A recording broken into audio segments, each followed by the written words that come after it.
G'day fellow moto vloggers, Ben and Nev on Samuki, the Suzuki Bandit. On this Sunday afternoon, it's around about the 30-degree mark Celsius, so it's quite warm. What do I have for you today? Well, I've been getting in my YouTube feed a lot of videos that contain videos of Honda and bringing out a retro style 2026 motorbikes. This includes 404s, 504s, 754s, 1004s. They're all naked, and I think the 1300 4-cylinder, all inline fours. Now, I had a look on the Honda site here in Australia, but I can't see any here. So I'm just wondering whether any of you guys out there have seen similar bikes. Maybe it's only going to be for the I don't know, maybe the Japanese market or the European market. Maybe we're not going to get them here, I don't know. And a question I get asked a bit is if I wanted to get a new bike, like downsize for any reason because of my age or whatever, what would I go for? Well, at this point in time, there wouldn't be anything. But, mind you, I've got to have the money too, they're not cheap. A 504 Honda would certainly interest me. There's no doubt about that, because I was brought up, of course, in the retro era. They even had a 354, which I had one, and it was a terrific little bike. But yeah, middle type bike. I think they have a 654 cylinder. I believe it's made in Taiwan here. But I don't know whether these other bikes are made in Japan or Brazil or any of those places. So I'm sort of asking if anyone else has heard or seen anything at bike shows around the place, around the world, if they've seen anything like it. And they look very, very nice, and I would think that they'd have a lot more horsepower than the old 504s, so to speak, because they're more modern, and they would have fuel injection and stuff like that. So yeah, I'm just wondering if anyone else has seen anything about these particular bikes. It'd be very interesting to know.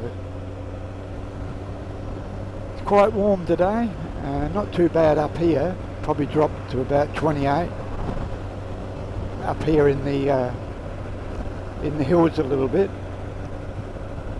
But yeah, got the doctors tomorrow, got to get my see what numbers I got for my sugar for the past 3 months. Hopefully it should be alright. I would guess if they were bad, they would have rung me or whatever. So I'll know more tomorrow after 11 o'clock. So that's coming up. I remember when I first put this chain and sprockets on, that I had a from brand new, it's an X-ring chain, a DID, and it already had tight spots in it, never been used. So I was a little bit disappointed, and of course over time now those tight spots have gotten worse, so to speak. So, and I was just having a look to see how much chain and sprockets are. Well, like everything, they've gone up, and they're not exactly cheap. So yeah, I think from what I can gather, a chain's around about $300 odd, and I need a 116 link chain for this bike. You can put an 18 on, 118, but that gets you out to nearly the limit of your adjustment on the rear. So anyway, that time will tell whether I have tightened it a little bit, and it seems to be okay for the moment. But when you put the throttle on, you can feel it sort of grab, if you know what I mean, at the back wheel, where the loose spots are, etc. So yeah, I'm probably not that far off of a new chain, back chain, 530, 116.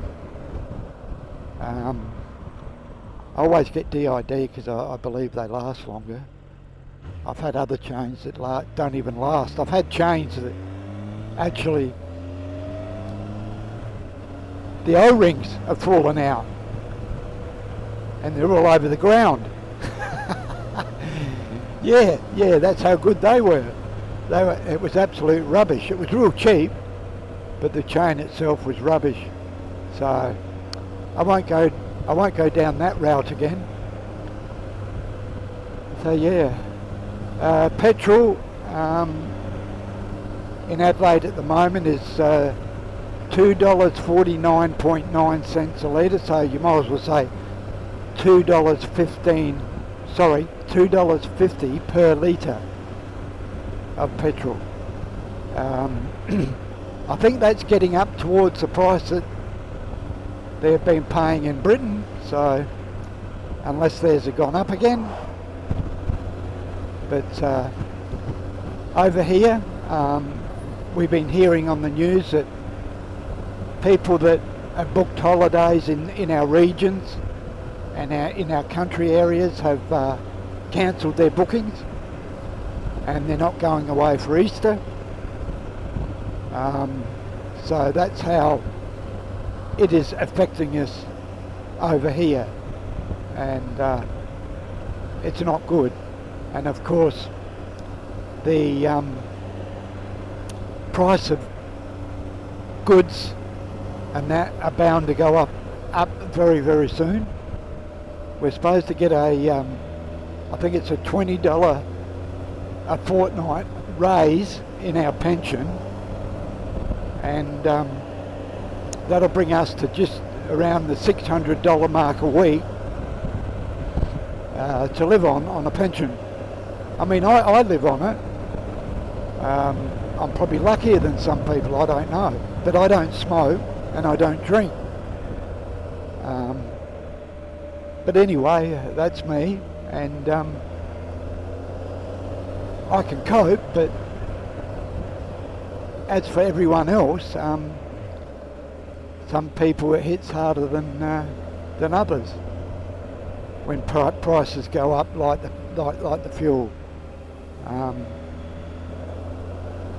So I've just cut down my riding, my driving and that, and we'll see what happens in the long term, because I don't think this particular war in Iran is going to be short-lived. I think it's going to take a while, and it's going to cost us in the Western world a lot of money, and the government's a lot of money. all because of one person.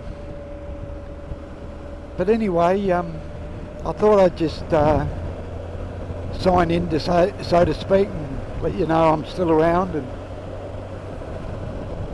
going okay, and thought I'd have a chat to you all about the world in general and what's happening with stuff. So yeah, this is Bandit Nev on Saamulki, the Suzuki Bandit, bidding you all very, very, very safe riding, and until next time, cheers for now.